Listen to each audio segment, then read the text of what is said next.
People in the world think that Africa is a place where you'll just find wildlife roaming freely in all regions. It might be the case in some parts of Africa, but not in South Africa. In South Africa, you won't find large animals just running around freely. Most large animals will be fenced in either game reserves, national parks, or game farms.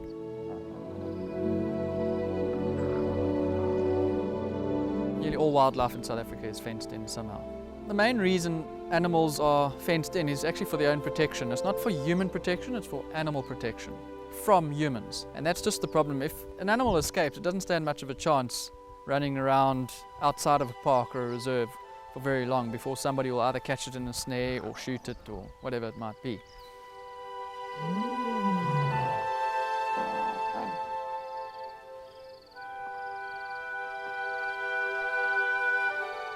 So yeah, animals in reserves are definitely considered wild. There's no difference to an animal living in 100 hectares or 100,000 hectares, as long as it's not tame, as in it has human interaction where it's been bottle fed or hand raised, it's then going to be a wild animal. These animals, they hunt for themselves, they fend for themselves. They've had no one-on-one contact with humans. None of them have been hand-reared, so they live wildly, they live naturally. They have, however, become very used to Land Rovers or vehicles and the sounds of humans talking and the sounds of cameras clicking and things like that. If I were to step off a vehicle, the animals would react very differently. A dangerous animal like a lion would show a lot of interest because all of a sudden you look a hell of a lot smaller, you have legs, you look more like food, and you could potentially be food. Might seem like they've become tame, but in actual fact they're still living wildly.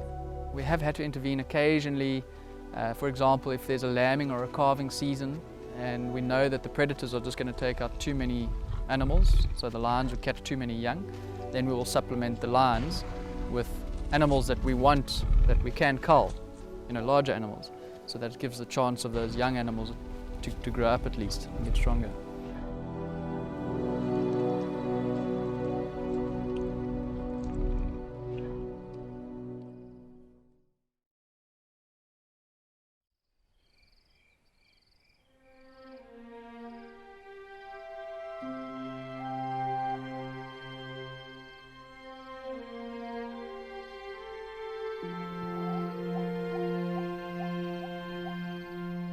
Seeing predators in their natural environment is very unique to South Africa, and nobody in the world does it quite as well as we do.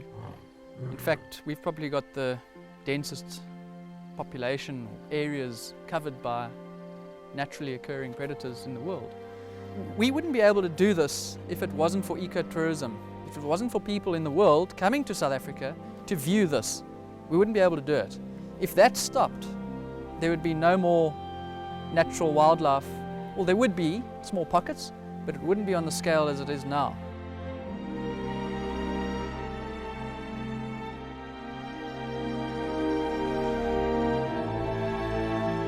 It's amazing to see how people react when they come to a game reserve like this. For some of them, they're doing this sort of thing for the first time in their lives. They're seeing these animals free roaming, and to experience nature like this, for so many of them, it's absolutely incredible. And over time, people have lost touch of what it's like to experience nature like this. And I'm so grateful that I'm able to show them an alternate way of life and an alternate way of seeing the world. Humans have made such an influence on Earth, and we have suppressed so much wildlife and natural habits that take place by wildlife.